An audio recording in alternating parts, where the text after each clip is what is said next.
Praise the lord. దేవుని నామానికి స్తోత్రములు కలగనగాక. దేవుని బిడ్డలారా, సబ్స్క్రైబ్ చేయనటువంటి వారు సబ్స్క్రైబ్ చేయండి, వాక్యాన్ని అనేకులకు ఫార్వర్డ్ చేయండి, లైక్ కొట్టండి. సరేనా? వాక్యం చదువుకుందాం. 1 కొరింథీ 3వ అధ్యాయము 16వ వచనం. 1 కొరింథీ 3వ అధ్యాయము 16వ వచనం.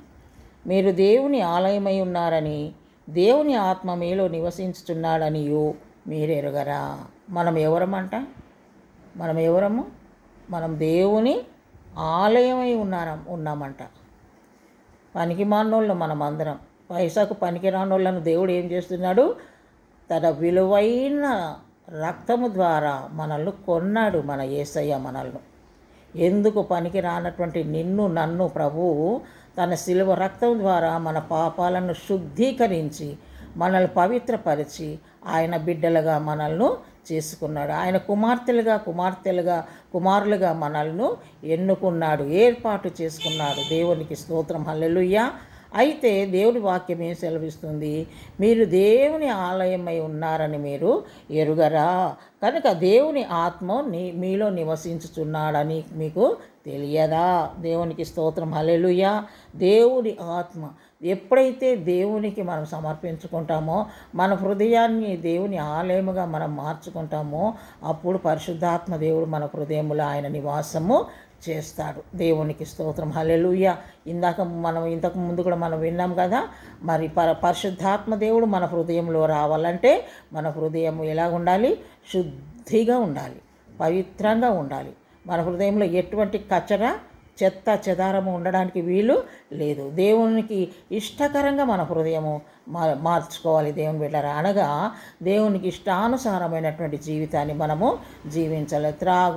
తిరుగుచు అల్లరితో కూడిన ఆటపాటలలో పాలు పొందుచు చిల్లరగా సమయాన్ని అంత పాడు చేసుకుంటూ, చెడు సహవాసం చేస్తూ సమయాన్ని అంత పాడు చేసుకుంటూ, మరి దేవా నా హృదయంలోనికి రా అని అనుకుంటూ ఉంటే పరిశుద్ధాత్మ దేవుడు మన హృదయంలో వస్తాడా?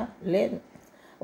వీళ్ళని తిట్టుకొని, వాళ్ళని శపించి, వీళ్ళని శపించి ఇలాగూ జీవిస్తూ మళ్ళీ నా హృదయంలో నువ్వు రా ప్రభు అంటే ప్రభు వస్తారా? పరిశుద్ధాత్మ దేవుడు మనలో వస్తాడా?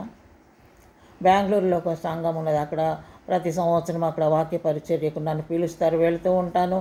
పెద్ద రౌడీలు వాక్యము విని, మత్తులో ఉండి వాక్యం విని మారిన వాళ్ళు కూడా ఉన్నారు. దేవుని బిడ్డలారా, మరి అక్కడికి వెళ్ళినప్పుడు అక్కడ ఉన్న సంఘ పెద్దలు బ్రదర్స్ అంటున్నారు, అమ్మయ్య, అక్కడ అమ్మయ్య అంటారు, అమ్మయ్య పరిశుద్ధాత్మ దేవుడు ఉన్నాడన్న సంగతి కూడా మాకు తెలియదు.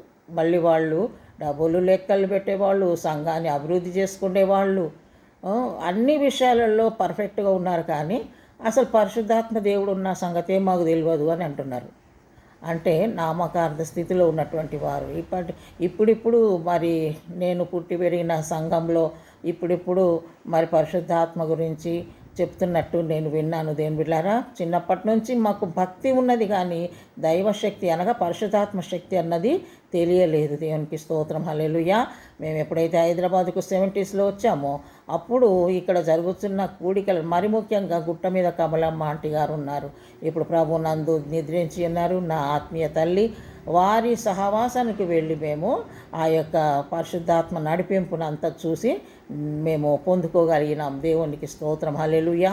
దేవుని బిడ్డ, చాలామందికి పరిశుద్ధాత్ముడు ఉన్నాడనే సంగతి కూడా తెలియదు.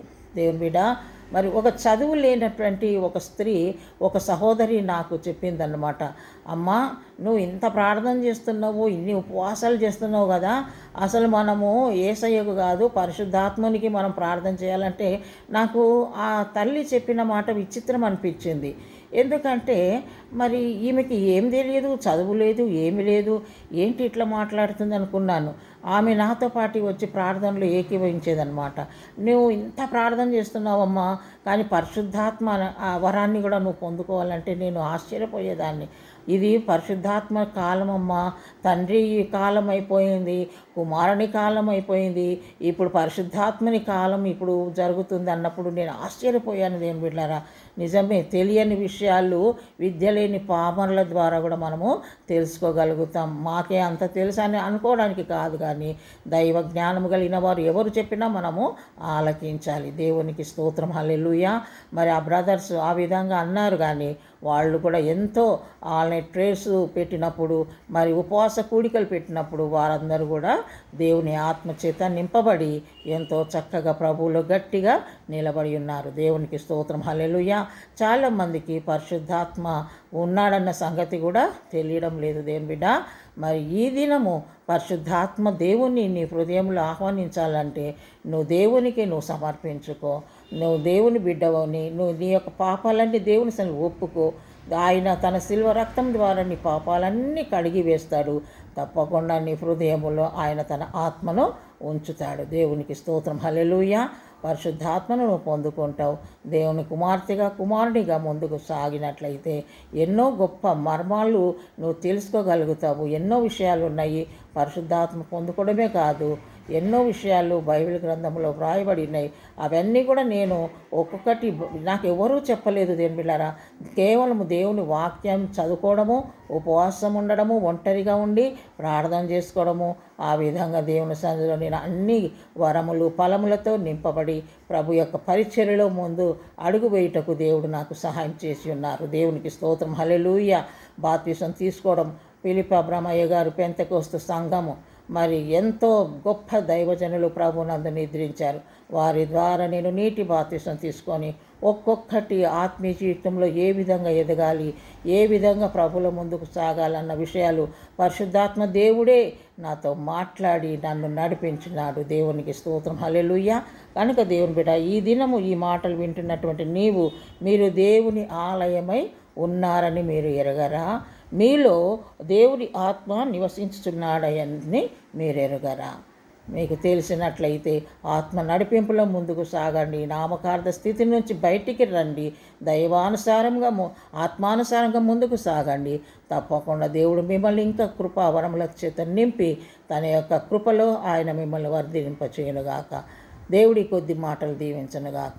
పరిశుద్ధాత్మ దేవా నీకు స్తోత్రం. అవును తండ్రి, మేము నా ప్రభా మీకు ఆలయమై ఉన్నటువంటి వారము నా తండ్రి. ఈ యొక్క చిన్న హృదయములో, ఈ యొక్క ఆలయములో మీరు నివాసం ఉండాలని మీరు ఆశిస్తున్నారు కనుక ఆ విధంగా అనేకులు నా తండ్రి వారి హృదయములో నిన్ను ఆహ్వానించి నిన్ను సంతోషపెట్టే బిడ్డలుగా ప్రభా ఉండుటకు మీరు సహాయం చేయమని యేసు నామములో ప్రార్థిస్తున్నాం తండ్రి. ఆమేన్. Praise the Lord. God bless you.